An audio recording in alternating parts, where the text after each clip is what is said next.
लखनऊ में सन्नाटा, सारे मंत्री सो रहे हैं। श्री अखिलेश यादव जी को मुझे हंसी आ रही थी उस दिन। उनका भाई आजमगढ़ से लोकसभा चुनाव लड़ रहा था, धर्मेंद्र यादव, और उस चुनाव प्रचार में ये श्रीमान जी नहीं गए। उनकी पत्नी जब चुनाव लड़ रही थी तो मैनपुरी में गली गली घूम रहे थे। आज वह अगर घोसी में उनको आना पड़ा है, ये भारतीय जनता पार्टी के मेरे संगठन के क्षेत्र और जिले के अध्यक्ष हैं, उस संगठन की ताकत है। हमारे यहाँ हर मंत्री हो या मुख्यमंत्री हो, सभी कार्यकर्ता हैं पार्टी के। कोई उपचुनाव ऐसा नहीं होगा जिसमें हम सारे लोग चुनाव प्रचार के लिए नहीं जाते हैं। लेकिन श्री अखिलेश यादव जी का इतिहास देख लीजिए, सत्ता से बाहर होने के बाद किसी उपचुनाव में गए हैं तो या तो अपनी पत्नी श्रीमती डिम्पल यादव के चुनाव में गए हैं, और या तो वह घोसी में सपा के समर्थन में प्रचार करने के लिए आए।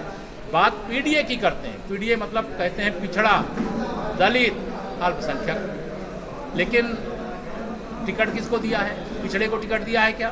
क्या पिछड़े वर्ग का वोटर यहाँ कम है क्या? श्री दारा सिंह चौहान जी पिछड़े वर्ग से हैं, इसलिए उनके बारे में आप सब बोलोगे, उनका अपमान करोगे। माननीय नरेंद्र मोदी जी गरीब और पिछड़े वर्ग से आते हैं, उनको देश का प्रधानमंत्री बनने से रोकने का यहाँ पे भाषण दे करके जाओगे, तो उसका हिसाब चुकता करने का काम यहाँ की जनता करेगी और ब्याज के साथ करेगी। अखिलेश यादव ने अपने भाषण में कहा कि आपकी राजनीति केवल कोबरा से है, खुद को नहीं, और व्यक्तिगत वांछन पे आपकी राजनीति चलेगी। देखिए, वो व्यक्तिगत चीज़ों में नहीं जाता। सपा को मैं यह मानता हूँ कि जनता के आशीर्वाद से अखिलेश यादव जी को पिछड़े वर्ग का कोई भी नेता बने यह बर्दाश्त नहीं है। पिछड़े वर्ग का मतलब सैफई परिवार, और सैफई परिवार में अखिलेश यादव, वह अपने अलावा किसी को नेता बनते देखना नहीं चाहते। लेकिन जनता के आशीर्वाद से देश के नेता भी पिछड़े वर्ग से आते हैं, और उत्तर प्रदेश से हम तो भाजपा के कार्यकर्ता हैं, तो हम पिछड़ा, अगड़ा और अनुसूचित का भेद नहीं करते। लेकिन वो कह रहे हैं तो उनको सहन नहीं हो रहा केशव प्रसाद कि 2017 में उनकी सरकार को उखाड़ फेंकने के लिए जो काम हुआ था, उस समय मैं अध्यक्ष था, तो उस समय चिढ़े हुए और सत्ता के बिना बेचैन हैं, मछली की तरह तड़प रहे हैं। लेकिन अब उनको सत्ता 2047 तक प्राप्त होने वाली नहीं है। किसी पार्टी से जीतते हैं, अगर वह यहाँ से सपा से जीते, भाजपा में हमारे साथ थे और वह वापस गए थे, वहाँ सपा में गए थे और जीत करके आए थे, लेकिन उसके बाद उनकी अंतरात्मा ने गवाही नहीं दिया और उन्होंने विधायकी से इस्तीफा दे दिया। चुनाव की जरूरत नहीं होती अगर वो विधायक रहना चाहते। भाजपा में आए, भाजपा में उनका हम लोगों ने स्वागत किया और प्रत्याशी बनाया। यह चुनाव दारा सिंह चौहान जी नहीं लड़ रहे हैं, भारतीय जनता पार्टी लड़ रही है, और डबल इंजन की सरकार है, और जनता से वादा है कि उनका एक एक वोट हमारी पार्टी के ऊपर कर्ज होगा, ब्याज के साथ चुकता कर देंगे विकास। सीएम साहब आ रहे हैं, इसके लिए क्या तैयारी चल रही है?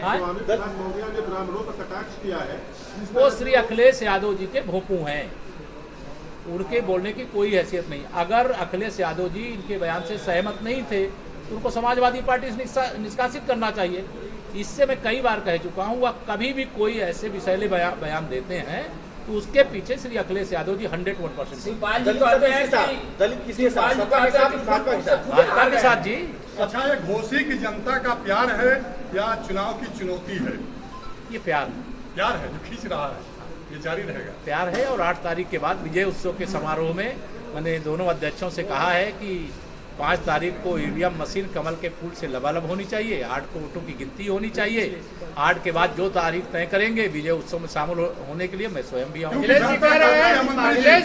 पार्टी ने क्षत्रिय प्रत्याशी उतारा, तो ऐसे में क्षत्रिय समाज का वोट कैसे साधेंगे? ये देखिए, हमारी पार्टी, मैंने कहा ना, सबका साथ, सबका विकास, सबका विश्वास, सबको स्थान, सबको सम्मान। यह पिछड़े वर्ग के लिए सीट है, यहाँ पे पिछड़े वर्ग को टिकट देना चाहिए था।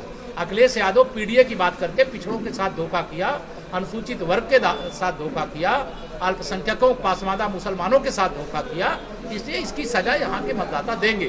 हमें तो सबका वोट मिल रहा है। मंत्री जी, अखिलेश यादव के कार्यक्रम में भीड़ देखकर भाजपा घबरा गई है। अखिलेश यादव कह रहे हैं कि भीड़ देखकर भाजपा घबरा गई है। आप तो इसके साक्षी हो, आप निरपेक्ष विवेचना कर लीजिएगा। अभी हमारे आदरणीय मुख्यमंत्री जी भी 2 तारीख को आ रहे हैं, मैं यहाँ आ चुका हूँ। मैं तो यहाँ देख रहा था, जितनी ये सब व्यवस्था की तो व्यवस्था छोटी पड़ गई, चरमरा गई व्यवस्था। भीड़ तो उमड़ रही है, दिल से कौन उमड़ रही है, और जिले से या विधानसभा से कौन उमड़ रही है, ये आप सब तो ज्यादा अच्छा जानते हो, लोकल पत्रकार मित्र हो मेरे। लेकिन मैं यह मानता हूँ, सपा समाप्तवादी पार्टी हो गई है, सपा का कोई भविष्य नहीं है।